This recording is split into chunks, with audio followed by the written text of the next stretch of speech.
do Instituto Vida para Todos.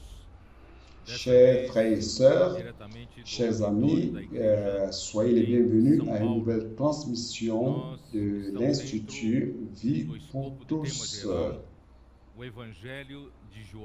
Et cette fois-ci, nous transmettons directement de l'auditorium de l'Église à São Paulo. Nous sommes dans le thème général, l'Évangile de Jean, parole, vie et édification. Nous sommes au message 3, dont le titre c'est « L'éternité passée et le temps ». La lecture biblique, c'est dans Jean, chapitre 1, de 1 à 2, Éphésiens 1, versets 9,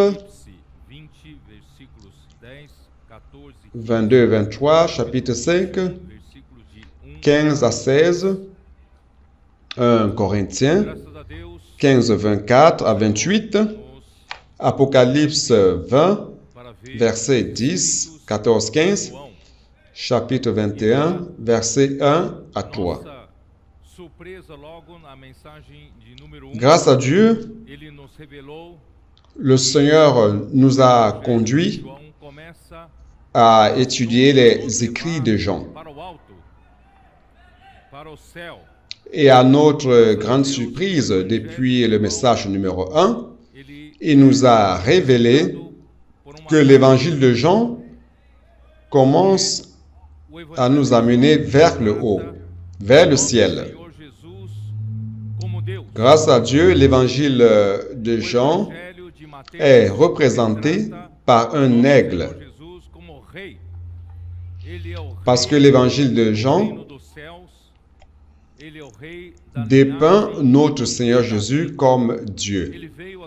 L'évangile de Matthieu dépeint notre Seigneur comme un roi.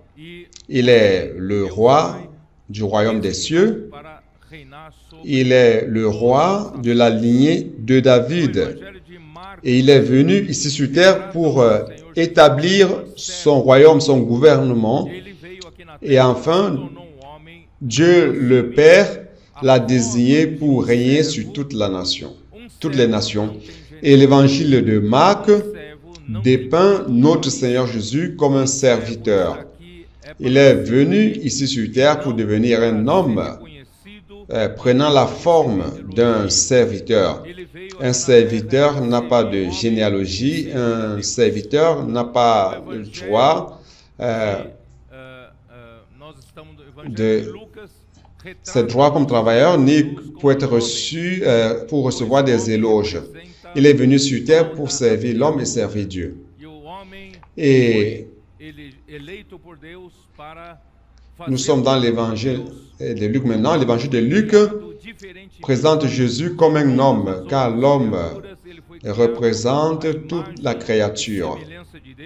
Et l'homme a été élu par Dieu pour faire la volonté de Dieu, car l'homme a été créé différemment de toutes les autres créatures. Il a été créé à l'image et à la ressemblance de Dieu.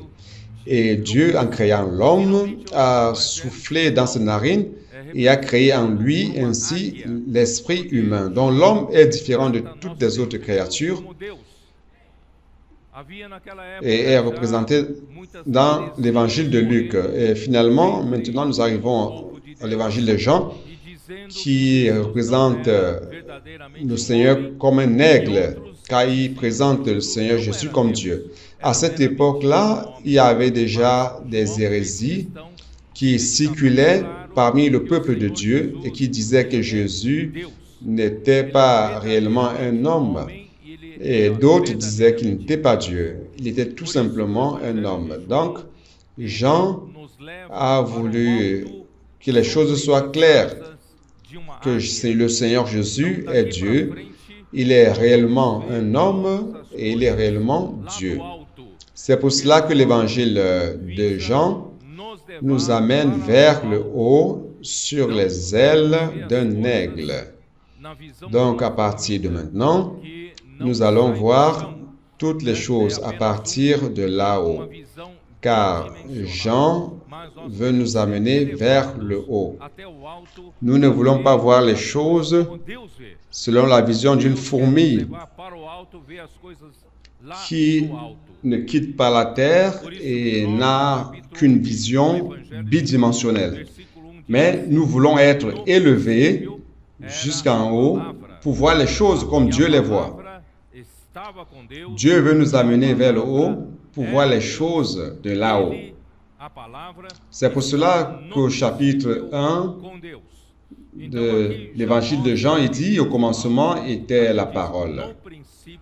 Et la parole était avec Dieu, et la parole était Dieu. La parole était au commencement avec Dieu.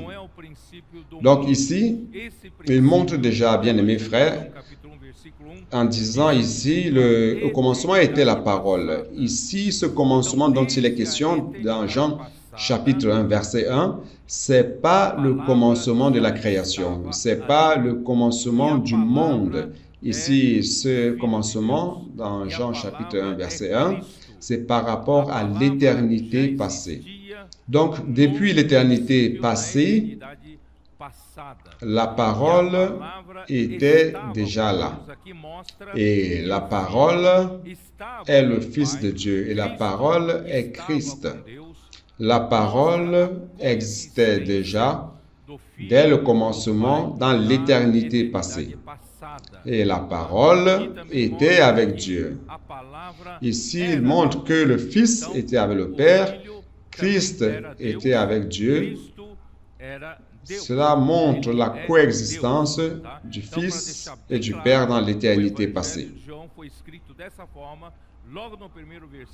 Et ici, il montre aussi que la parole était Dieu. Donc, le Fils était Dieu, Dieu était Dieu, Christ était Dieu. Donc, il est Dieu. Donc, pour que ce soit clair, l'évangile de Jean a été écrit de cette manière, dès le premier verset, affirmant que Jésus est Dieu. Jésus est Christ qui était avec Dieu. Jésus existait déjà dès le commencement avec Dieu. Très bien. Différemment du commencement du premier livre de la Bible. Le premier livre de la Bible, c'est Genèse. Genèse 1, verset 1, parle aussi d'un commencement. Ouvrez votre Bible dans Genèse. Ici, il est dit, au commencement, Dieu créa les cieux et la terre. Ce commencement ici, dans Genèse chapitre 1, verset 1, c'est le commencement du temps. Le commencement de Jean chapitre 1, verset 1, le temps n'avait pas encore commencé. Il s'agissait de l'éternité passée. J'espère que vous me comprenez. À partir du chapitre 1, verset 1 de Genèse, c'est là où on commence à compter le temps. À partir du moment où Dieu commence à créer, il commence le comptage du temps. Pourquoi?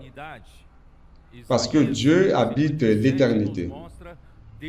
Dans la dimension de Dieu, il n'y a pas de temps. Dieu n'est pas limité comme nous autres par le temps et par l'espace. Dieu habite l'éternité. Ésaïe 57 nous montre que Dieu est le très haut, le sublime qui habite l'éternité. Il est dans l'éternité, dans la dimension où il se trouve. Le temps n'existe pas. C'est pour cela qu'il n'y a pas de changement en Dieu. Il n'y a même pas une nombre de variations en Dieu. Pourquoi? Parce que Dieu habite l'éternité. C'est pour cela que Dieu est le même hier, aujourd'hui et pour toujours. Parce qu'il habite l'éternité. Donc en Dieu, le temps n'existe pas. Mais pour que la création puisse exister, Dieu a dû initier le temps. Je ne sais pas si vous me suivez. Donc, Genèse 1, verset 1, commence à compter le temps. Et nous, aujourd'hui, comme créatures, nous vivons dans le temps. Pour nous, regardez votre montre. Allons compter 5 secondes. Maintenant, 1, 2, 3, 4, 5. Ces 5 secondes que j'ai comptées ne vont plus jamais revenir en arrière. Ce n'est pas possible de faire marche arrière. Donc le temps est implacable. Si vous avez perdu, vous avez perdu. Donc le temps ne revient pas. Il n'est pas possible de faire revenir le temps. C'est pour cela que la Bible nous demande de racheter le temps. Ne perdons pas une minute, car le temps est important. Le temps se termine quand? Le temps sert à quoi? Est-ce que Dieu a créé le temps juste pour se divertir? Non. Tout a un objectif. Le temps sert à quoi? Donc, allons dans le livre d'Éphésiens, chapitre 1,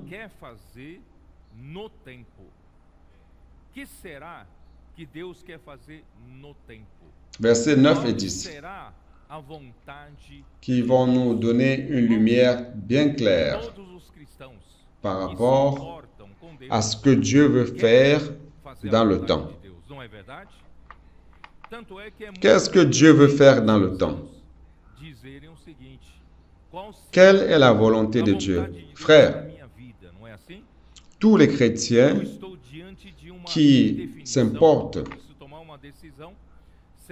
avec les choses de Dieu veulent faire la volonté de Dieu. Ceux qui accordent l'importance à Dieu veulent faire la volonté de Dieu. Beaucoup de chrétiens disent, pas souvent, ils le disent souvent, quelle est la volonté de Dieu dans ma vie, n'est-ce pas?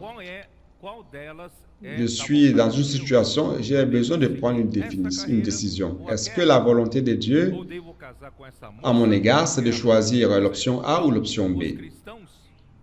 Est-ce que la carrière que je dois suivre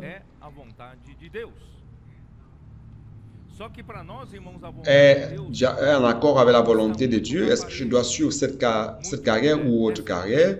Dois-je me marier avec cette fille ou autre fille? Donc, vous voyez, le chrétien vit tout le temps se posant la question, quelle est la volonté de Dieu?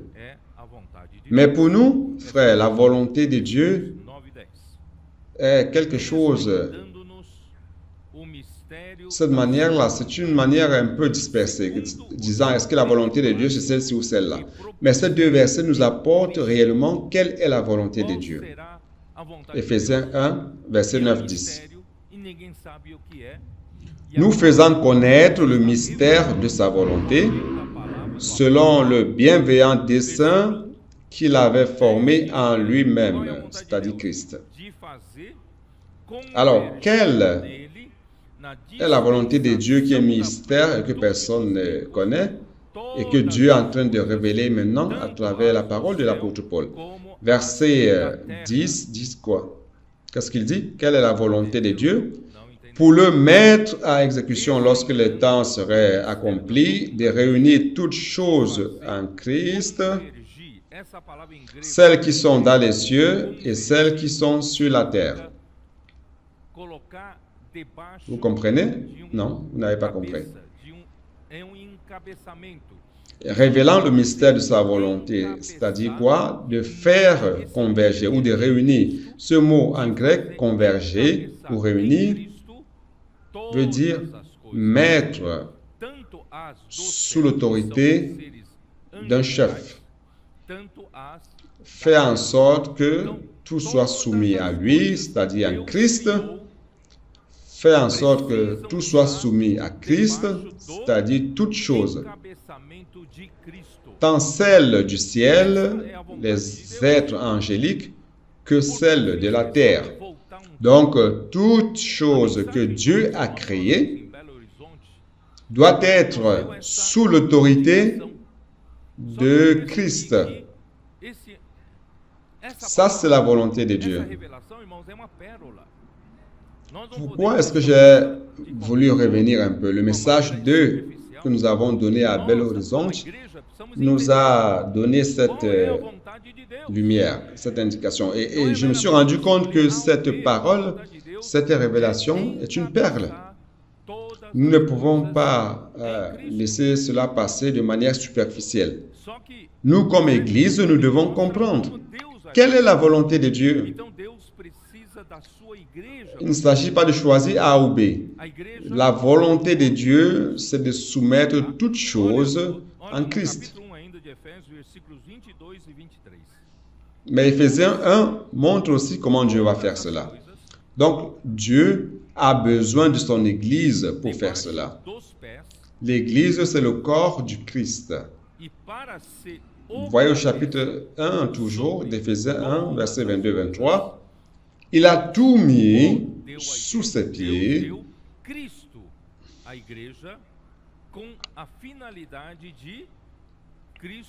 et il l'a donné pour chef suprême à l'Église.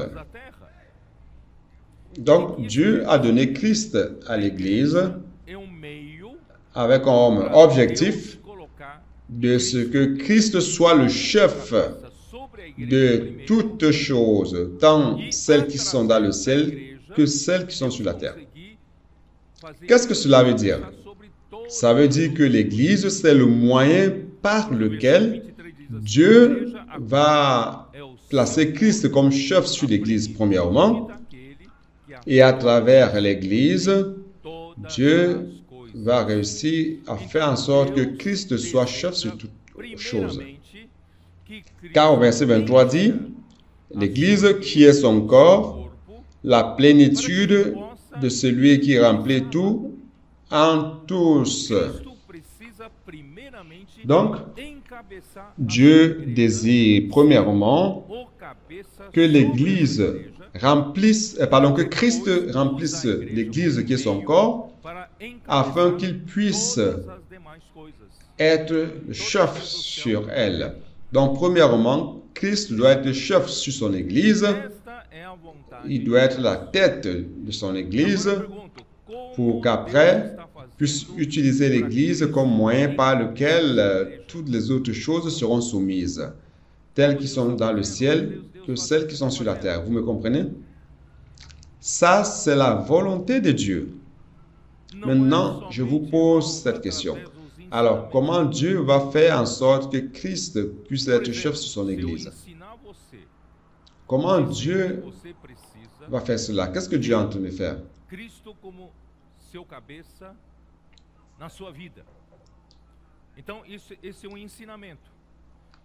Frère, ce n'est pas seulement à travers les enseignements bibliques. Par exemple, si je vous enseigne en disant que vous devez avoir Christ comme votre chef dans votre vie, comme autorité, ça c'est un enseignement. Et cet enseignement vous enseigne que vous devez faire en sorte que Christ soit l'autorité dans votre vie. Ça c'est un enseignement. D'une certaine manière, cet enseignement devient une imposition. Ah, vous devez avoir Christ comme autorité sur tout ce que vous faites. Mais vous n'allez pas nécessairement réussir à faire cela. Par exemple, la Bible enseigne dans le mariage, mari, aimez votre femme. Femme, sois soumise à ton mari. C'est ça c'est un enseignement. Et un bon chrétien essaye de suivre cela, n'est-ce pas? Mais est-ce que réellement cela marche dans notre vie? Est-ce que cela se passe? Est-ce que tous les hommes aiment réellement leur mari? Est-ce que toutes les femmes sont vraiment soumises à leur mari? Réellement? Frère, ça c'est l'enseignement. Mais ce n'est pas nécessairement la réalité. Vous me comprenez? Alors, comment Dieu va-t-il réussir à faire en sorte que cela soit une réalité? Il ne s'agit pas seulement d'avoir des bons enseignements. Ce n'est pas cela qui va résoudre le problème. Mais Dieu doit vous remplir. il doit vous remplir de quoi? Vous remplir de Christ. E aqui no versículo 9 que eu li, Efésios desvendando o mistério da sua vontade, segundo o seu beneplácito, que Allons faire ceci. Allons parler un peu du temps. Le temps a commencé avec la création dans Genèse 1:1. Et ici au verset 9 que j'ai lu, Éphésiens 1, nous faisant connaître le mystère de sa volonté selon le bienveillant dessein qu'il avait formé en lui-même, en Christ, pour le mettre à exécution lorsque le temps serait accompli, de réunir toutes choses en Christ. Donc, qu'est-ce que ceci veut dire lorsque le temps serait accompli? Expliquez-moi.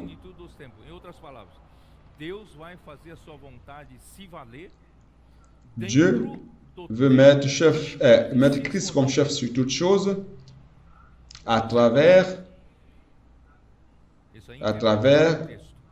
la dispensation lorsque le temps serait accompli. En d'autres termes, Dieu va faire sa volonté s'accomplir dans l'espace du temps avant que le temps ne soit arrivé à sa fin. Vous comprenez? Ça, c'est l'interprétation du texte. Adolescent, vous savez interpréter ce texte? Dieu va faire en sorte que Christ soit chef pendant que le temps existe. Et lorsque Christ va réussir à établir Christ sur toute chose, le temps ne serait plus nécessaire. Vous me comprenez? Donc le temps existe uniquement pour ce travail-là. Parce que le Seigneur n'est pas encore revenu. Dieu n'a pas encore mis fin à ce monde pour apporter l'éternité future. Parce que Christ n'est pas encore chef sur toutes choses. Et qui est-ce qui est responsable pour cela? Nous, à l'Église, nous sommes co-responsables. Premièrement, il doit être chef sur nous. Hein? Alors, on voit le secret. Paul enseigne le secret au chapitre 3 de Éphésiens.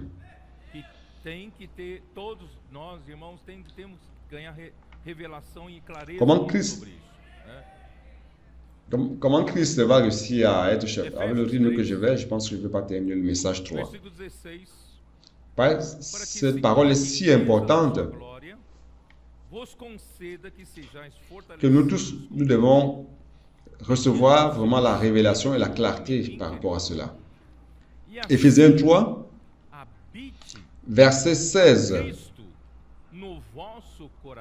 Afin qu'il vous donne, selon la richesse de sa gloire, d'être puissamment fortifié par son esprit dans l'homme intérieur, en sorte que Christ habite dans vos cœurs par la foi, afin qu'étant enraciné et fondé dans l'amour.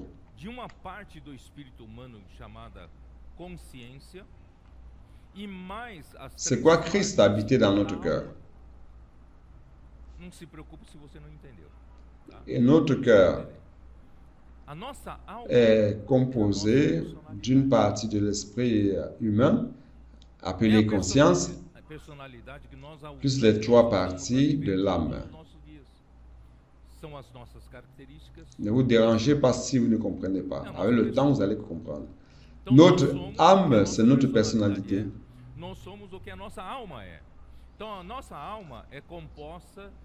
C'est la personnalité que nous utilisons pour vivre notre quotidien, c'est notre caractéristique, notre personne.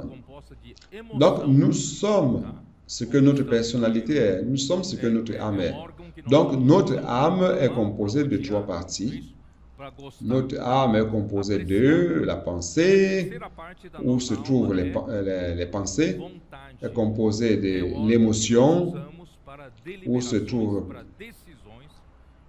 c'est l'organe que nous utilisons pour aimer, pour haïr, pour apprécier, Et la troisième partie de notre âme, c'est la volonté.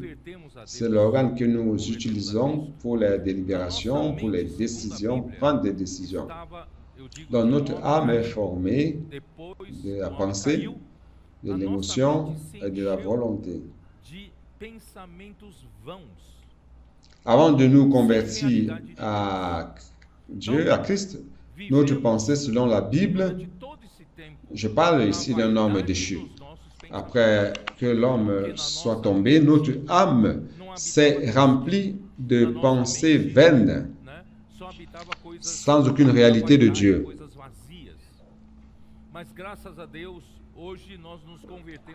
Nous avons vécu durant tout ce temps dans la vanité de nos pensées, car dans notre pensée, Christ n'habitait pas.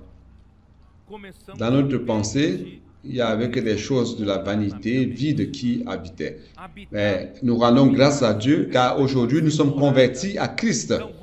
Et comment allons-nous permettre à ce que Christ puisse être chef sur nous? Nous devons commencer à permettre que Christ vienne habiter dans ma pensée. Habiter ici en grec veut dire faire une habitation. Donc, allons inviter Christ à entrer dans notre pensée. Au lieu que notre pensée soit juste sous notre contrôle, c'est que ma pensée m'appartient, je fais ce que je veux. Non, c'est pas cela. Vous devez inviter Christ à entrer dans votre pensée. Seigneur, viens habiter dans ma pensée. Ne me permets plus de penser aux choses vides. Sois le contenu de ma pensée. Non seulement cela, invitez-le à entrer dans votre émotion. Frère, tout homme sans Christ dans l'émotion a une émotion très fragile. N'est-ce pas? C'est pour cela qu'on monte, on descend, on a des problèmes avec notre émotion, l'anxiété, l'angoisse, les fragilités émotionnelles envahissent notre être. Frère, invitons Christ à entrer dans nos émotions. Et notre volonté aussi, au lieu de prendre des décisions seules, allons inviter Christ à entrer dans notre volonté afin que lui-même prenne les décisions à notre place. Frères, ce n'est qu'ainsi que Christ sera chef sur vous et sur l'Église. Maintenant, comment il va faire cela? Allons continuer. En sorte que Christ habite dans vos cœurs par la foi, afin qu'étant enraciné et fondé dans l'amour. Frères, dans l'Église, ce que Dieu désire faire dans l'Église, et que tout va s'accomplir dans l'Église, ça va se passer uniquement dans la sphère de l'amour. Ceux qui commencent à nous suivre aujourd'hui, vous savez que nous avons parlé d'un tissu d'amour que Dieu est en train de tisser parmi nous. Et Dieu représente les fils de chaîne de ce tissu, se donnant lui-même comme amour à nous. Et lorsque nous recevons l'amour de Dieu, en étant en relation avec d'autres hommes, d'autres êtres humains, des frères dans l'Église, nous entrons dans des relations selon l'amour de Dieu. C'est pour cela que ça doit être notre fondation, notre racine, qui doit être fondée dans l'amour. Pour que vous puissiez comprendre avec tous les saints quelle est la largeur, la longueur, la profondeur et la hauteur. Frère, c'est le seul texte dans la Bible. Ici, il parle de largeur, longueur, profondeur et hauteur. Mais il ne parle pas de quoi? Personne parmi nous dit, s'il te plaît, mesure-moi la largeur. La largeur de quoi? Ici, on dit la largeur de rien. On ne dit pas la largeur de quoi. En fait, ici, ça se réfère à la dimension de Dieu, la dimension de Christ. Comment vous allez comprendre la dimension de Christ? Frère, ce n'est qu'avec les autres membres du corps de Christ. Édifiés dans l'Église, nous pouvons comprendre et connaître l'amour de Christ qui surpasse toute connaissance. Nous, comme hommes, nous ne parvenons pas à comprendre l'amour de Christ, mais spirituellement, nous pouvons parvenir à comprendre avec tous les autres membres du corps de Christ lorsque nous commençons à vivre cette vie d'Église en amour. Vous comprenez? Donc, lorsque nous permettons que Christ vienne habiter dans notre âme, il va nous remplir. Verset 19 se termine comment? Tout ce que j'ai dit, c'est pourquoi? C'est pour une finalité. Quelle est la finalité? En sorte que vous soyez remplis jusqu'à toute la plénitude de Dieu. Ici, lorsqu'il dit en sorte que vous soyez remplis, en grec, c'est mieux traduire pas justement en français, afin que vous soyez remplis jusqu'à la plénitude de Dieu. Donc, remplis de quoi? Il venait de parler de la dimension de Christ. Il venait de parler de connaître l'amour de Christ qui excède tout entendement. Et tout cela, Dieu vient de parler aussi de ce que Christ doit habiter dans notre cœur. Alors, qu'est-ce qu'il veut dire par là? Il veut dire que Dieu veut vous remplir de Christ. Jusqu'à quel niveau? Jusqu'au plus haut niveau. Jusqu'à la plénitude de Dieu. Donc, le secret pour que Dieu puisse faire l'Église être soumise à Christ, ce n'est pas tout simplement en donnant des enseignements bibliques. Qu'il faut se soumettre à Christ. Nous devons nous soumettre à tous les commandements de la Bible comme une imposition que nous n'arrivons pas à accomplir. Les maris n'arrivent pas à aimer leurs femmes à tout moment. Les femmes n'arrivent pas à se soumettre à leur mari à tout moment, à tout temps. Nous n'arrivons pas à nous soumettre à Christ en tout temps. Mais quelle est la manière que Dieu a de pouvoir faire cela? C'est en nous remplissant. Frère, c'est pour cela que ne vous me prenez pas sur mes paroles. C'est pour cela que je dis que les appels pour les rencontres de couple, c'est juste pour donner des informations de ce que le mari doit aimer la femme doit se soumettre au mari et donner quelques conseils, mais ça ne résout pas le problème. La seule manière qui permet de résoudre les problèmes, c'est de nous remplir de Christ.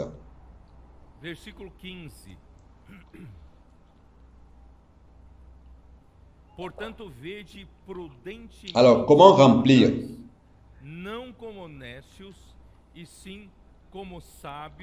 Allons continuer à Éphésiens 5, verset 15. Prenez donc garde de vous conduire avec circonspection, non comme des insensés, mais comme des sages.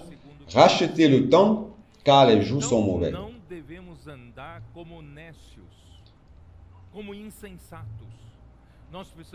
Nous devons racheter le temps. Nous devons faire en sorte que chaque minute qui passe soit valorisée. Donc, nous ne devons pas marcher comme des insensés. Nous devons marcher comme des sages. Les sages ne perdent pas, ne gaspillent pas le temps. Les sages ne se permettent pas de perdre ne serait-ce qu'une seule seconde. Donc ici, marcher. Allons marcher. Marcher, ça veut dire procéder. Notre manière de vivre, notre comportement, notre marche de chaque jour. Nous ne devons plus continuer à marcher comme des insensés. Nous devons commencer à marcher comme des sages. Le sage rachète le temps. Ne laisse pas le temps se perdre. Car les temps sont mauvais.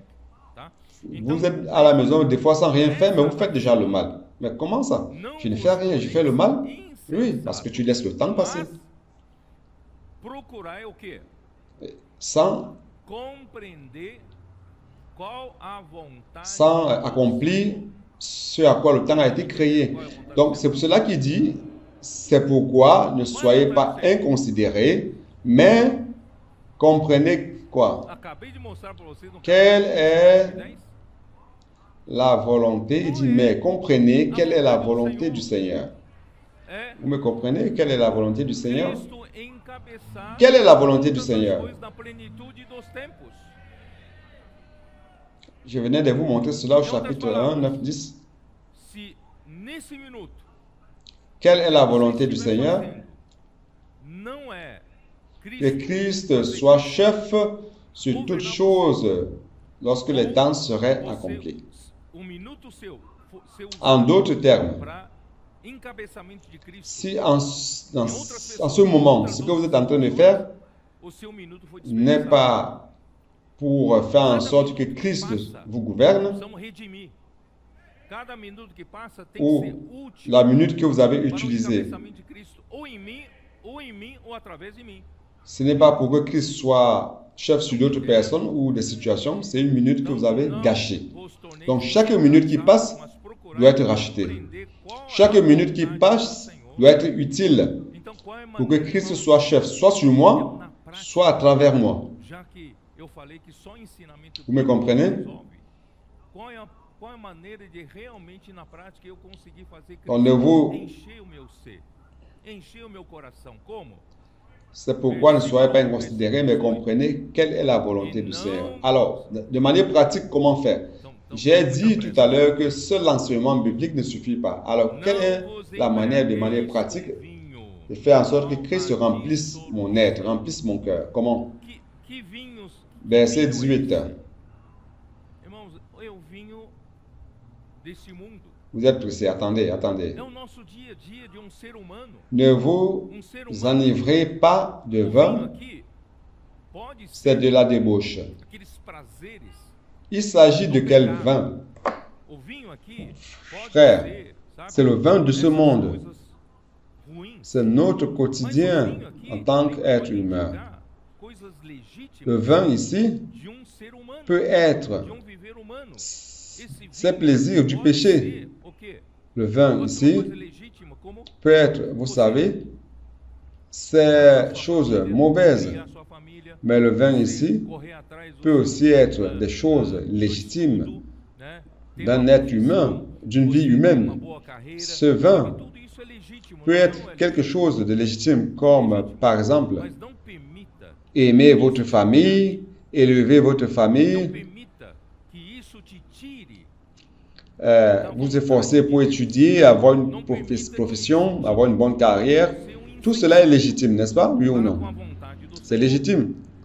Mais ne permettez pas que cela vous enivre. Não tenho tempo para as coisas de Deus. Ne permettez pas que cela Não tenho tempo agora para vous cuidar dos éloigne de la volonté de Dieu. Ne permettez pas Eu preciso criar que cela vous rende insensé par rapport à la volonté du Seigneur. Agora estou muito exigido. Vous comprenez? Emprego, trabalho, né, 14 Ah, horas maintenant, por je dia, n'ai pas le temps né, pour les choses para de Dieu, je poder, dois prendre soin de ma né, famille. me fazer valer Je n'ai pas le temps de prendre soin des choses spirituelles, je dois élever mes enfants, je dois prendre soin de mon travail.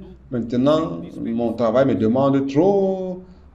Je dois travailler 14 heures par jour pour que mon salaire puisse augmenter. Frère, vous avez votre joie, mais vous serez en train de perdre vos minutes. Vos minutes sont en train d'être gaspillées par vous. Ok? Donc, quelle est la manière qui peut nous amener à ne pas vivre enivrés, saoulés par les choses de ce monde? Et ne vous enivrez pas de vin, mais remplissez-vous de l'esprit. Se remplir de Christ, se remplir de l'esprit. Nous remplir de l'esprit, frère, c'est un état. Et rempli de Christ, c'est le résultat d'un remplissage constant de l'esprit. Je ne sais pas si vous comprenez la différence. Me remplir de l'esprit en ce moment, je suis en train, en ce moment, de me remplir de l'esprit. Mais le fait de se remplir maintenant, c'est pour que cela soit constant jusqu'à ce que Christ remplisse tout mon être. Alors, comment me remplir de l'Esprit? Verset 19. Entretenez-vous par des psaumes, par des hymnes et par des cantiques spirituels, chantant et célébrant de tout cœur les louanges du Seigneur. Mais il sait qu'aujourd'hui, c'est la parole. Frère, il n'y a qu'une manière de parler entre nous, exerçant à parler la parole de Christ parmi nous. Je me remplis de l'Esprit et ainsi me remplis de Christ.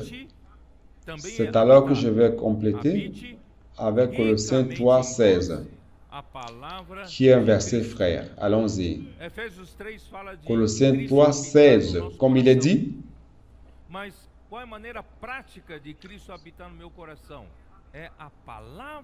Il dit que la parole de Christ habite ici, encore on a le mot habiter, que la parole de Christ habite parmi vous abondamment.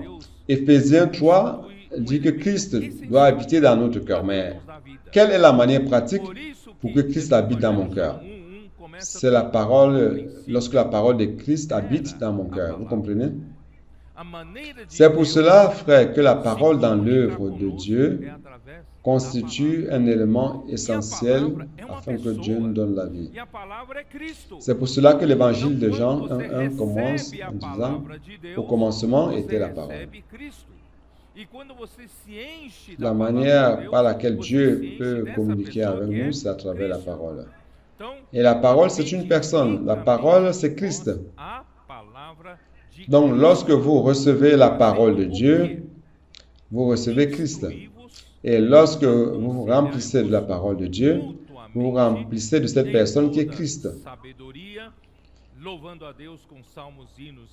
Donc, que la parole de Christ habite parmi vous abondamment. Faisant quoi? Instruisez-vous et exhortez-vous les uns les autres en toute sagesse, par des psaumes, par des hymnes, par des cantiques spirituels, chantant à nouveau dans vos cœurs sous l'inspiration de la grâce. Donc, alors, comment Dieu va faire en sorte que Christ soit chef dans ma vie? C'est en me remplissant de l'Esprit et en me remplissant de Christ, c'est-à-dire me remplissant de la parole de Christ, utilisant quoi? Parlant entre nous la parole. D'où l'importance de l'immersion dans la parole. Nous prenons un passage de la parole prophétique. Pourquoi la parole prophétique est si importante durant ce moment-ci? Parce que la parole prophétique, c'est la parole que Dieu est en train de vous transmettre en ce moment-ci. C'est le mot d'ordre en ce moment-ci. C'est ce que Dieu veut dire à son Église en ce moment-ci pour qu'elle soit soumise à Christ. C'est pour cela que nous faisons l'immersion dans la parole prophétique. Et nous avons vu que dans l'Ancien Testament, Dieu avait déjà montré cette voie à son peuple dans Deutéronome 6. Frère, aujourd'hui, bon, je ne veux pas trop attacher au message. Le plus important, frère, c'est que ce sujet soit très clair parmi nous et nous aide, frère, à faire la volonté de Dieu. Deutéronome 6, verset 6. Et ces commandements que je te donne aujourd'hui, vous voyez que c'est la parole de commandement, c'est un mot d'ordre. Maintenant, c'est la parole prophétique. Certains attaquent la parole prophétique. Frère, la parole prophétique, c'est la parole que je t'ordonne aujourd'hui. Ici, il dit, et ces commandements que je te donne aujourd'hui seront dans ton cœur. Donc, l'objectif de Dieu lorsqu'il donne sa parole, c'est pour que cette parole soit gravée dans ton cœur. C'est pour cela que nous devons parler les uns les autres. Nous devons faire l'immersion dans la parole, jusqu'à ce que cette parole soit gravée dans notre cœur. Car verset 7, il dit, tu les inculqueras à tes enfants. Ici, le mot inculquer, vous pouvez chercher dans le dictionnaire portugais. Le mot inculquer signifie quoi? Ça signifie graver ou imprimer quelque chose. Dans notre cas, il s'agit de la parole. Graver ou imprimer la parole dans le cœur par des répétitions. Cherchez dans le dictionnaire. C'est graver ou imprimer quelque chose. Dans notre cas, c'est la parole par des répétitions. Alors, si ça, ce n'est pas l'immersion dans la parole que nous pratiquons, c'est quoi alors? C'est ici dans la Bible. Et ici, il nous dit que nous devons inculquer la parole à nos enfants. C'est pour cela que Dieu est en train d'utiliser ces adolescents. Ces adolescents par la simplicité. Car les adultes sont très compliqués. Ils ont écouté cette parole. Ils ont été simples et obéissants. Et qu'est-ce qu'ils ont fait? Ils sont allés devant nous, sur les chapeaux de roue. Ils écoutent les messages, ils transcrivent les messages. Parole ou mot après mot. Et après, ils parlent entre eux jusqu'à inculquer chaque parole dans leur cœur. C'est pour cela que Dieu est en train de faire des miracles parmi eux. Nos réunions ne sont plus égales. Avec la participation de ces adolescents, ils sont remplis d'esprit, remplis de vie. Ils sont soumis à Christ, nous remplissant de vie. Et ce sont des jeunes qui sont hors de la cage. Hier, 30 minutes avant chaque réunion, ils se sont dispersés entre 4 districts. Une demi-heure avant, ils sont allés dans le voisinage pour appeler d'autres adolescents dans les rues, dans la maison.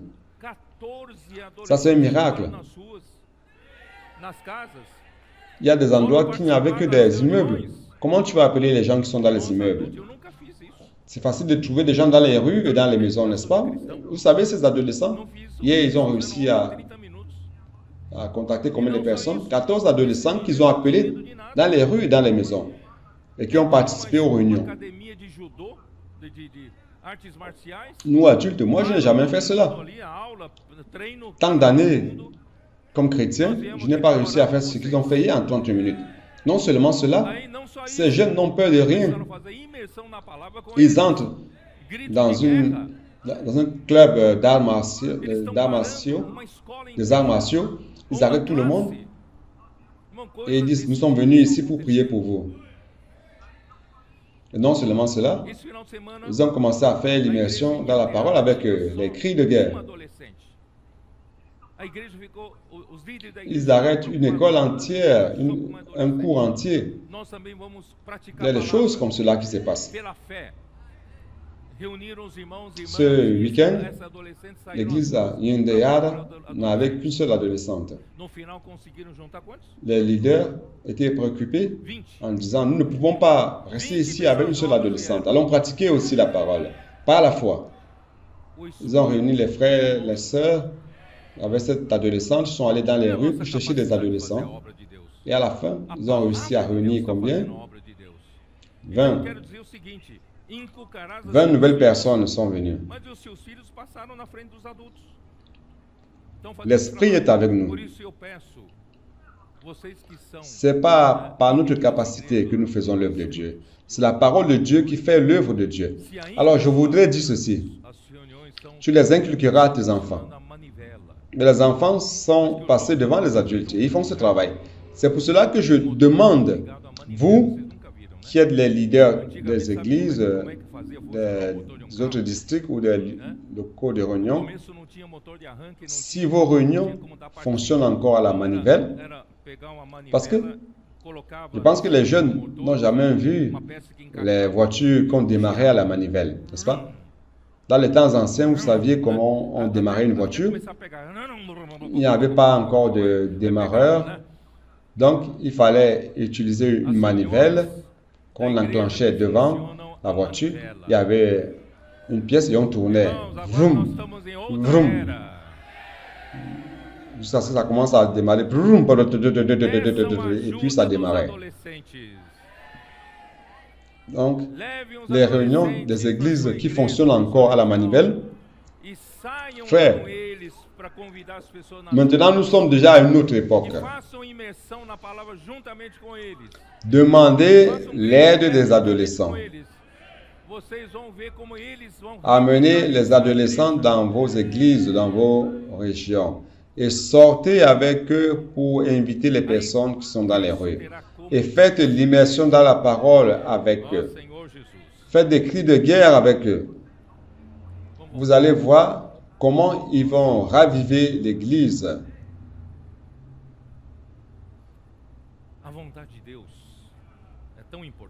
Ainsi, Christ pourra être chef sur l'Église. Oh Seigneur Jésus. Oh Seigneur Jésus.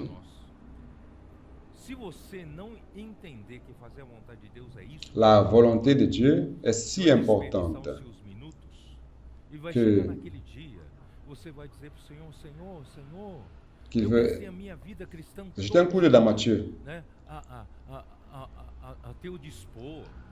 Si vous ne comprenez pas que faire la volonté de Dieu, c'est ce que je suis en train de vous dire, vous allez perdre votre temps. Et ce jour-là, vous allez dire au Seigneur, Seigneur, Seigneur, j'ai passé toute ma vie chrétienne à ta disposition. J'ai fait ceci, j'ai fait cela, avec beaucoup de sueur, de fatigue.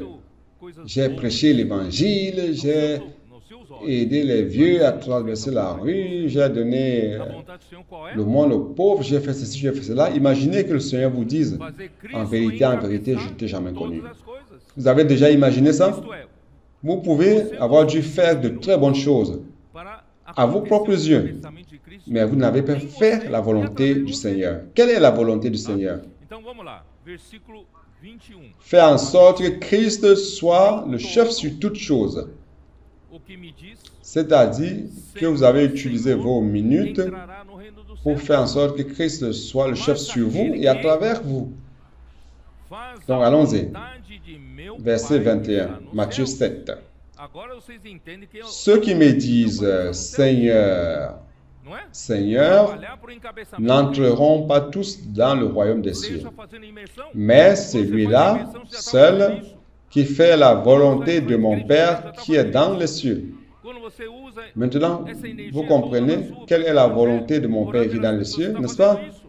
Travailler pour que Christ soit chef sur toutes choses, ou en faisant l'immersion. Quand vous faites l'immersion, vous êtes en train de faire cela. Lorsque vous faites des cris de guerre, vous êtes en train de faire cela. Lorsque vous utilisez cette énergie pour aller dans les rues, pour prêcher l'évangile, priant pour les personnes, vous êtes en train de faire cela. Vous êtes en train de faire la volonté de Dieu. Plusieurs me diront ce jour-là, Seigneur, Seigneur, n'avons-nous pas prophétisé par ton nom? N'avons-nous pas chassé, comment il dit? Oui, n'avons-nous pas chassé des démons par ton nom? Et n'avons-nous pas fait beaucoup de miracles par ton nom? Alors je les dirai ouvertement, je ne vous ai jamais connu. Retirez-vous de moi, vous qui commettez l'iniquité. Si vous avez vécu tout le temps comme un bon chrétien, faisant des bonnes œuvres chrétiennes, mais que vous n'avez jamais fait la volonté du Seigneur, quelle est la volonté du Seigneur?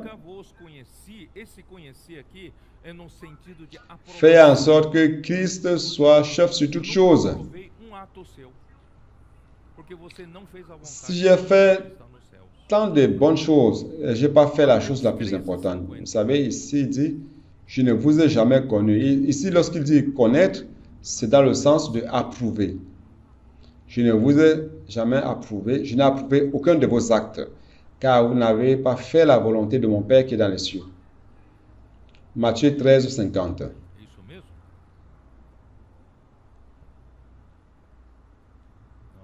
Matthieu 13, 50. É Marcos, vamos lá, vamos pro Marcos 3, que é um versículo... C'est cela même? Marcos 3, 35. Non, il y a quelque chose qui ne va pas. C'est Na Marc. verdade era Allons, Mateus 12, tá? Mas vamos pro Marcos, não tem problema. Marcos 3, 35. allons là. Ó, Marc vou 3, ler desde il y a un 31. verset Parece correspondant. até Marc pouco. 3, O Senhor foi 35. pouco, né? Ríspido, né? Nisto chegaram sua mãe... En fait, c'était Matthieu 12. Mais allons dans Marc, Nisto c'est pas chegaram grave. sua mãe e seus irmãos e tendo Marc chegado do lado de 3, fora, 35. mandaram chamá-lo. Muita gente Je vais lire à partir du estava 31. sentado ao redor dele e lhe disseram: Olha, C'est comme si le Seigneur a été très, très dur, très sévère. Il dit, survint sa mère, então c'est Jésus, survint sa mère et ses frères, et se tenant dehors, l'envoyèrent appeler. olhar pelos que estavam La foule était assise autour de lui, et on lui dit, voici ta mère et tes frères sont dehors et te demandent. Por quê? Porque ele estava ouvindo Et il répondit, qui est ma mère naquele momento ele estava et qui sont mes frères? de Deus. Puis, jetant les regards sur ceux qui étaient assis tout autour de lui, Vocês estão entendendo? voici, dit-il, ma mère et mes frères. Pourquoi? Parce qu'ils étaient en train d'écouter la parole de Jésus, et à ce moment-là, ils étaient en train de faire la volonté de Dieu, Por isso, car cette parole qui venait de Jésus fizemos les aqui na terra, gouvernait. Vous comprenez? tem que Et au verset 35, car quiconque fait la volonté de até Dieu, mesmo daqui a pouco você vai celui-là est mon frère, ma sœur et ma mère. almoçar é para trabalhar para encabeçar. Frère, c'est pour cela que tout ce que nous faisons ici sur terre Até para eu criar minha doit família, accomplir la volonté para de fazer a Dieu. vontade de Deus, criar os meus filhos, para Même fazer a d'ici vontade peu, de vous allez Deus. déjeuner. Même pour Tudo que eu déjeuner, faço, eu nous posso devons fazer tudo déjeuner como um ser pour humano travailler afin que Christ soit chef. normal de Deus. Tá certo ou não? Même pour élever ma famille, je dois élever ma famille pour faire la volonté de Dieu. Que é? Élever mes enfants pour faire la volonté de Dieu. O que é o evangelho do reino? Tout ce que je A gente fais, fala tanto. je dois faire comme un être humain normal Versículo 35. pour que Jesus, tout cela doit Jesus, todas résumer à la volonté de Dieu qui est accomplie. Donc, frère, ensinando na sinagoga, c'est quoi l'évangile du royaume? pregando C'est quoi l'évangile du royaume do dont nous parlons tellement? e curando toda sorte Matthieu de 9, doenças 35. e enfermidades. Irmãos, eu pergunto, o que é pregar o evangelho do reino? Jésus parcourait toutes les villes et les villages, enseignant dans les synagogues, O prêchant evangelho la bonne nouvelle du royaume ou l'évangile du royaume às et pessoas. guérissant toute maladie et Irmãos, toute é isso que infirmité. importa. Alors frère, c'est quoi prêcher Tudo l'évangile que du royaume? fazemos é C'est pra quoi isso. l'évangile du royaume? O evangelho que pregamos é para isso. Nós não pregamos meramente. C'est l'évangile Dizemos para a pessoa, olha, você qui crê fait en em sorte que Jesus, Christ você soit vai virar l'autorité laranja, sur tudo des personnes. laranja, C'est tem ça qui importe, corrente, frère. né? E você vai Tout sair ce que do nous inferno. faisons, Irmão, c'est não é pour isso, cela. não. O evangelho que pregamos, L'évangile que nous daqui pra prêchons, frente, c'est pour cela. vai ser governado por Cristo. Nous ne prêchons pas tout simplement pour dire aux personnes, écoute, tu dois croire au Seigneur Jésus, tu vas au ciel, tu vas au paradis, tu vas prendre un jus d'orange sur un hamac et tu seras délivré de l'enfer. Non, c'est pas cela. L'évangile que nous prêchons, c'est qu'à partir de maintenant, tu dois être soumis à l'autorité de Por isso, Christ. irmãos, Mateus 24, 14, que diz? Alors, dis aux personnes déjà, tu n'auras plus ta liberté. Christ sera le chef de ta vie. E será Vous avez le courage de prêcher ainsi? este evangelho Ça, c'est l'évangile du royaume. por todo Frère, o c'est pour mundo cela, para ter Matthieu 24, 14, comme il est todas dit, as nações, vous connaissez bien. então virá o fim. Et cette bonne nouvelle du royaume sera prêchée Quando esse evangelho dans le monde entier for pour pregado servir de témoignage à toutes les nations, alors viendra la fin. ouvirem esse evangelho, forem encabeçadas por Cristo, La fin des temps va arriver uniquement lorsque cet évangile du royaume sera prêché dans le monde o entier. homem não entende En d'autres termes, porque lorsque les personnes qui vont écouter cet évangile no meu tempo tinha seront soumises à Christ, Deus dará alors la fin viendra. Le temps existe uniquement pour cela. Parfois, l'homme ne comprend pas. Pourquoi le temps existe? Pourquoi Dieu a-t-il créé l'homme? À mon époque, il y avait cette musique qui disait Dieu donnera, Dieu donnera. C'est comment déjà? C'est comme si Dieu a créé l'homme et l'a mis ici sur terre et que l'homme se débrouille.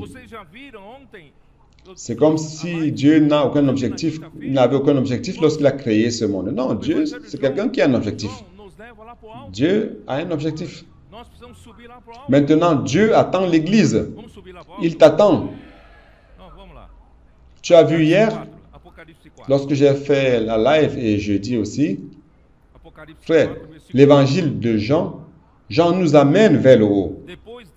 Nous devons monter là-haut. Allons monter, allons-y là-haut. Allons-y, Apocalypse 4.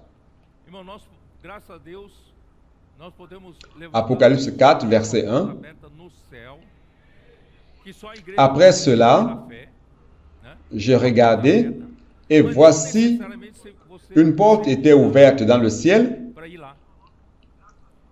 Frère, nous rendons grâce à Dieu car nous pouvons lever la tête et voir une porte ouverte dans le ciel. Il n'y a que l'Église qui peut voir cela par la foi. Il y a une porte ouverte. Mais vous n'êtes pas nécessairement invité à y aller. N'est-ce pas? Donc, il a vu une porte ouverte dans le ciel, mais grâce à Dieu, il a écouté aussi une voix. La voix, qu'est-ce que la voix disait? Monte ici. Non seulement l'Église a une porte ouverte dans le ciel, mais l'Église a aussi une invitation. Cette invitation, c'est même un ordre. Monte ici. Donc, frère, ne regardons pas les choses sur cette terre pour dire quelle est la volonté de Dieu. Ah, ceci est la volonté de Dieu. Cela, cette autre chose n'est pas la volonté de Dieu. Nous devons monter parce que lorsque nous montons, de là-haut, nous allons voir le scénario à partir du scénario, là le ciel. Quel scénario nous avons au ciel? Jean décrit cela ici. Et vous devez voir ça maintenant. Quel scénario nous avons au ciel? Verset Dieu. Aussitôt, je fus ravi en esprit, et voici, il y avait un trône dans le ciel, et sur ce trône, quelqu'un était assis. Ça, c'est la volonté de Dieu. Premièrement, Jean nous amène à monter sur les ailes d'un aigle pour aller au ciel. Pour voir quoi? Pour voir le trône. Ce trône n'est pas vide. Sur ce trône, il y a quelqu'un qui est assis. C'est-à-dire qu'il y a quelqu'un qui est en train de gouverner, de régner. La volonté de Dieu, frère, c'est la soumission à Christ. Ce monde, depuis la rébellion de Satan et la chute de l'homme aussi, frère, ce monde est devenu un chaos, un grand désordre.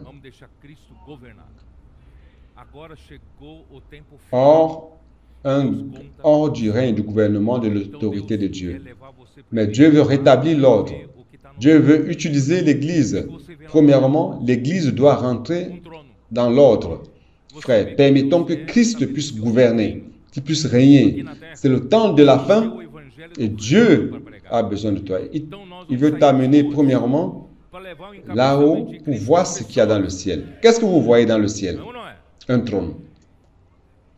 Vous voyez que Dieu veut établir son royaume ici sur terre. Et il nous a donné l'évangile du royaume que nous devons prêcher. Donc, nous devons aller dans les rues pour amener l'autorité de Christ aux personnes. Oui ou non? Jean va t'amener à voir cela. Quoi d'autre? Verset 4. Alors, je vais sauter. Autour du trône, je vis 24 trônes. Verset 5. Du trône sortent des éclairs, des voix et des tonnerres. Frère, ce trône n'est pas un trône qui est en récession. Il n'y a pas une plaque qui dit c'est l'heure du déjeuner. Non. Ce trône est en pleine activité. De ce trône que vous allez voir à travers l'évangile de Jean, là au ciel, il y a des éclairs qui sortent. Et dans Ézéchiel 1, nous avons vu 4 êtres vivants qui sortaient du milieu d'une nuée, d'un vent tempestueux. Et qu'est-ce qu'il y avait? Du feu qui sortait de tous les côtés. Des éclairs, des voix, des tonnerres. Un métal brillant, d'électrons, là. De ce trône est rempli d'énergie. De tous les côtés. C'est pas à l'arrêt. Ce trône n'est pas un trône qui est en repos, tranquille. Non, tout va bien. Non. Dieu veut remettre de l'ordre sur cette terre. Et Dieu veut t'utiliser. Comme les 4 êtres vivants. Les 4 êtres vivants sont dans le même rythme que celui du trône. Ils ne s'arrêtent pas. Ils zigzaguent. Le feu, les éclairs, le feu dedans, le feu dehors. Frère, malheureusement, il y a peu de temps de cela, l'Église n'était pas dans ce rythme. L'Église était encore à la manivelle. Vroom, vroom. Et ça ne démarrait pas. Frère, grâce à Dieu, il y a quelques années de cela, les 7 esprits ont commencé à agir. Du trône, devant le trône,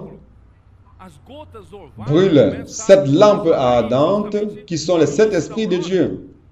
En 2020, nous avons vu dans le psaume 110, verset 3, que Dieu a commencé à accomplir sa promesse à l'arrivée de l'aurore. Vous vous rappelez de ce verset? Les gouttes de rosée ont commencé à tomber justement au début de l'aurore.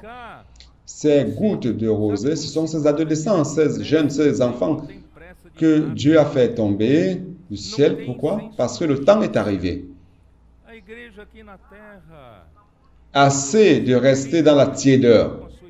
Assez de vivre comme s'il n'y avait pas de hâte, comme si le Seigneur n'était pas pressé pour revenir. On n'avait aucun sens d'urgence. L'Église était sur terre. Les leaders se préoccupaient uniquement de leur structure. Il y a des groupes de personnes sur lesquels ils sont des chefs, qu'ils commandent. Il est écouté. Frère, on n'est plus à ce temps-là.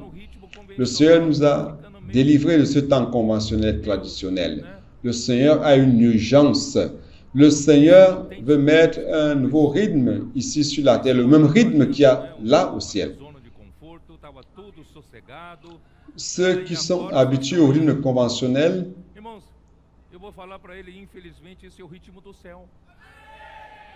ne sont pas contents avec tout ce qui se passe. Ils disent, vous dérangez ma zone de confort, j'étais tranquille, et maintenant vous êtes là. Frère, je vais leur dire, malheureusement, ça c'est le rythme du ciel. Le ciel est en mouvement. Le ciel veut mettre de l'ordre sur cette terre. Le ciel veut rétablir le royaume de Dieu sur cette terre. Il n'y a qu'une seule manière de faire cela, de remuer cette terre. C'est avec les éclairs, les voix, les tonnerres. Avec ces adolescents qui sont fous, qui interrompent un match de football pour prier pour les personnes. Et les amènent à pousser des cris de guerre, l'immersion dans la parole. Frère, ça c'est le moment de la fin. C'est Dieu qui fait cela. Ce n'est pas nous, c'est Dieu qui est en train de faire. Frère, c'est pour cela que je dis, allons coopérer avec le Seigneur. Oh Seigneur Jésus. Et au temps d'Apocalypse, au temps d'Ézéchiel 1, nous voyons que un des visages des 4 êtres vivants, c'était celui d'aigle, n'est-ce pas? Dans Ézéchiel 1, c'est pour cela que nous avons parlé de l'aigle. Mais ici, un des êtres vivants, verset 7. Et le quatrième être vivant est semblable à un aigle. Non seulement il est semblable à un aigle, mais à un aigle qui vole. Frère, au temps d'Apocalypse, il ne s'agit plus d'un aigle à l'arrêt. Au temps d'Apocalypse, c'est un aigle qui vole. Un aigle qui vole avec les plumes qui s'est remis sous le vent. Et l'aigle qui regarde vers le bas, vers le sol, à partir du haut. Il y a tant de choses à faire sur la terre, n'est-ce pas? Nous avons un aigle qui vole. Oh Seigneur Jésus.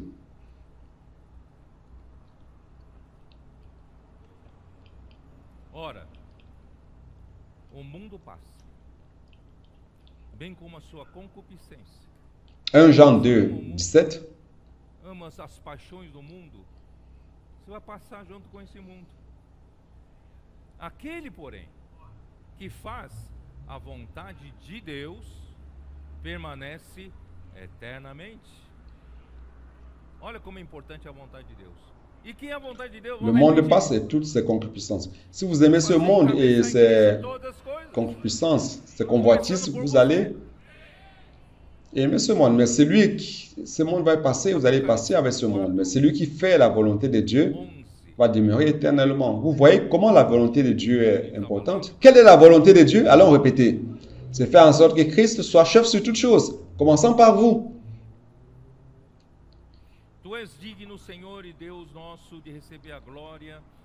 Apocalypse 4, 11. Ce que je disais, mais je n'ai pas lu le verset 11.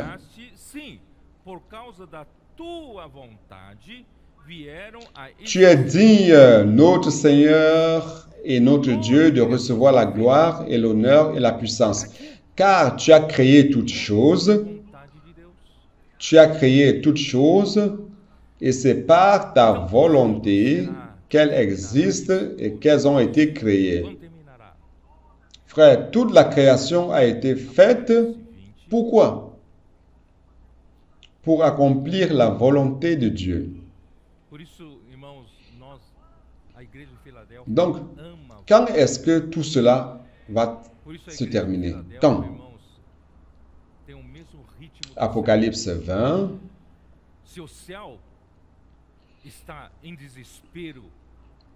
Frère, c'est pour cela que nous, l'Église de Philadelphie, nous aimons le retour, l'avènement du Seigneur. C'est pour cela que l'Église de Philadelphie a le même rythme que le ciel. Si le ciel est en ébullition pour que la volonté de Dieu soit faite ici sur la terre, l'Église de Philadelphie doit aussi être en ébullition. Frère, lorsque cette ère sera terminée et que l'Église sera soumise totalement à Christ, cette époque va prendre fin. Vous le savez, seulement à la fin de cette ère, il y aura une grande tribulation sur toute l'humanité. Mais ceux qui vont faire la volonté de Dieu seront appelés vainqueurs dans la Bible. Par la promesse que Dieu a donnée à l'Église à Philadelphie, les vainqueurs seront épargnés, ne vont pas passer à la grande tribulation. Donc, les vainqueurs seront enlevés avant la grande tribulation. Et je voudrais faire partie de ceux-là.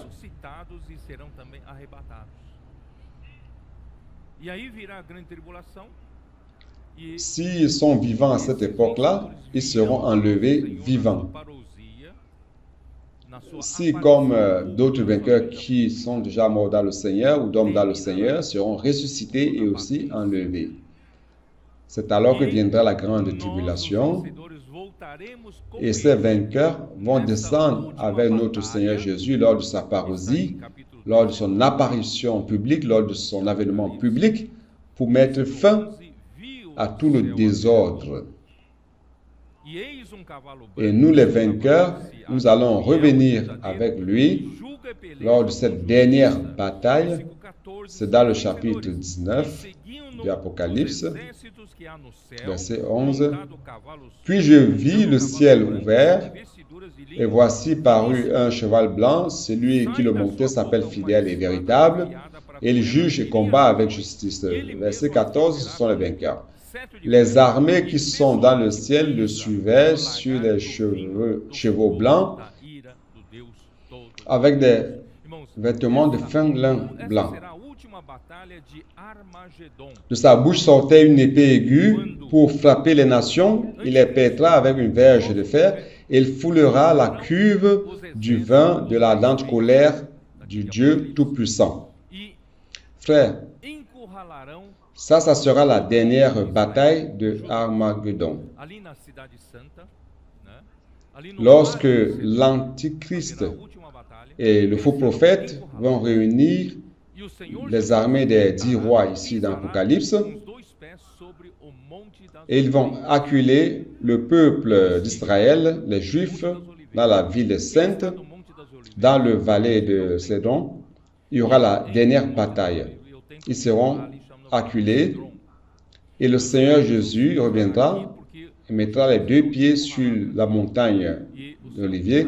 J'étais là-bas, sur la montagne des Oliviers. Celui qui se trouve sur la montagne des Oliviers peut voir le temple. Et entre les deux, il y a une vallée qu'on appelle la vallée de Cédron. Et le Seigneur va mettre un pied ici, car les Juifs seront acculés là, et l'autre pied de l'autre côté, un pied au nord, un pied au sud. Et il va diviser cette montagne, et ils vont fuir. Les restes d'Israël vont fuir par la vallée qui sera ouverte. Et ça sera la fin. Et qu'est-ce qui va se passer après l'Antichrist et toute son armée? Jetez un coup d'œil là où ça se trouve. Verset 20 du chapitre 19. Et la bête fut prise, et avec elle le faux prophète, qui avait fait devant elle les prodiges par lesquels ils avaient séduit ceux qui avaient pris la marque de la bête et adoré son image. Ils furent tous les deux jetés vivants dans l'étang ardent de feu et de soufre.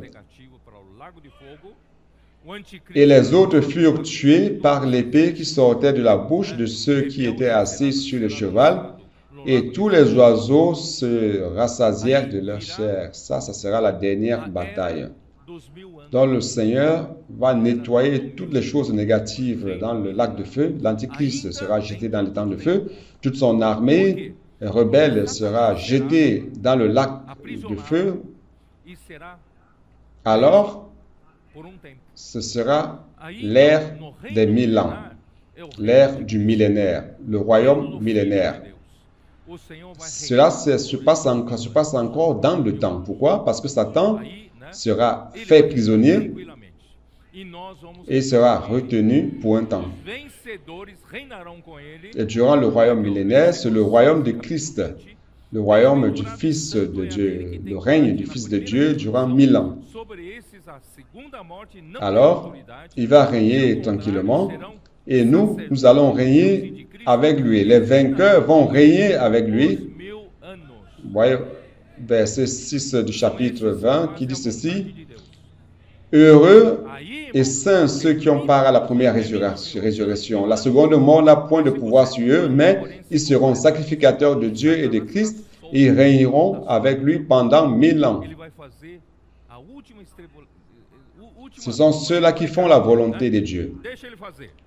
Alors, frère, lorsque les 1000 ans seront terminés, verset 7, quand les 1000 ans seront accomplis, Satan sera relâché de sa prison.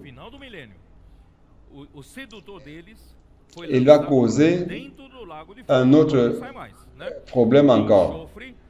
Il va séduire les nations, il va provoquer encore une rébellion. Ce n'est pas un problème.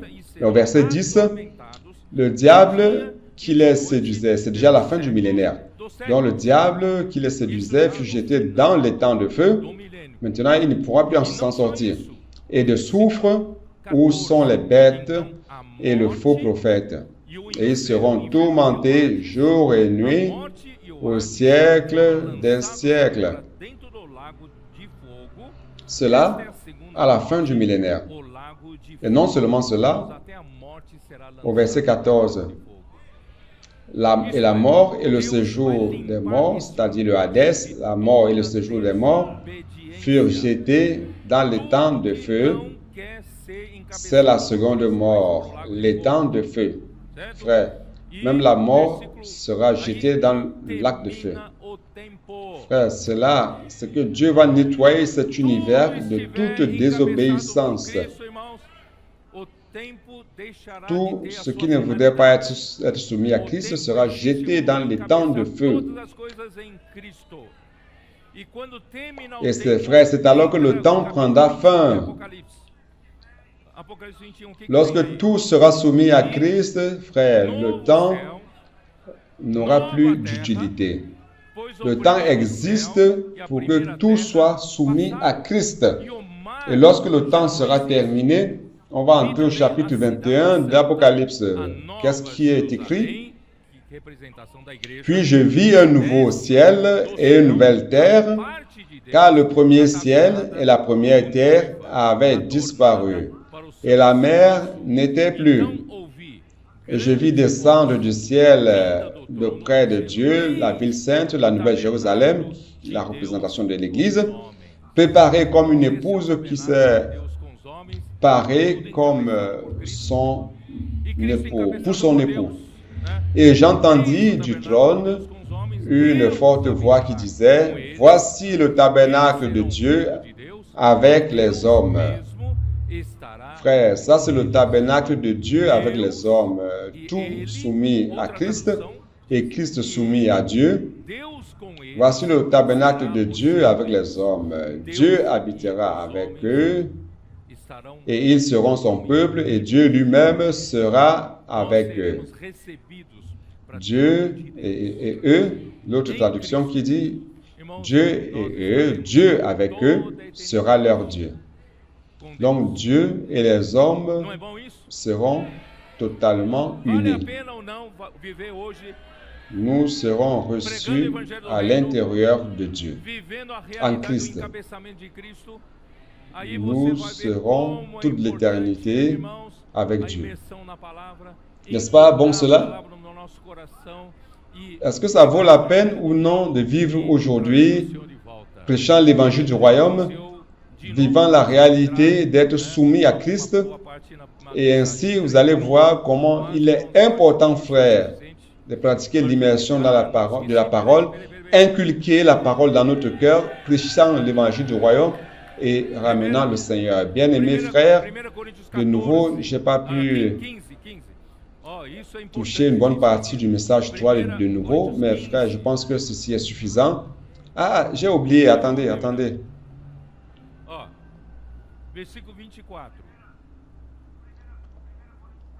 1 Corinthiens 15.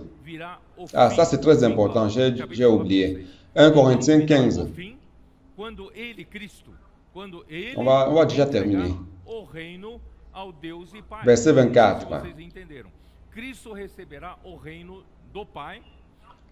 Ensuite viendra la fin.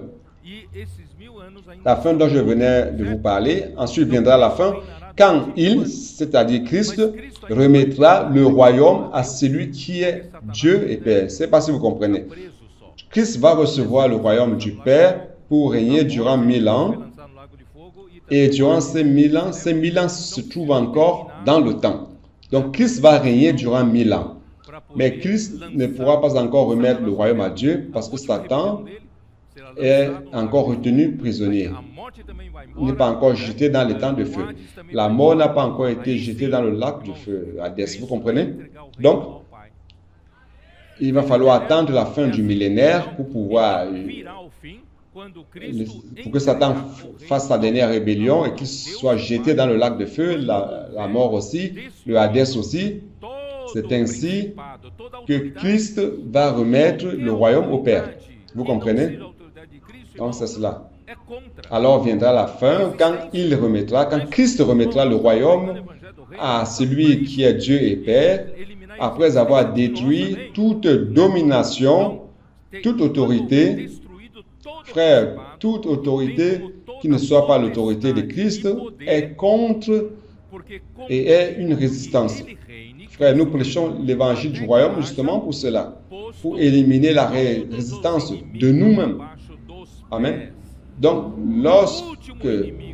après avoir détruit toute domination, toute autorité et toute puissance, car il faut qu'il règne, que Christ règne, jusqu'à ce qu'il y ait mis tous les ennemis sous ses pieds. Le dernier ennemi qui sera détruit, c'est la mort.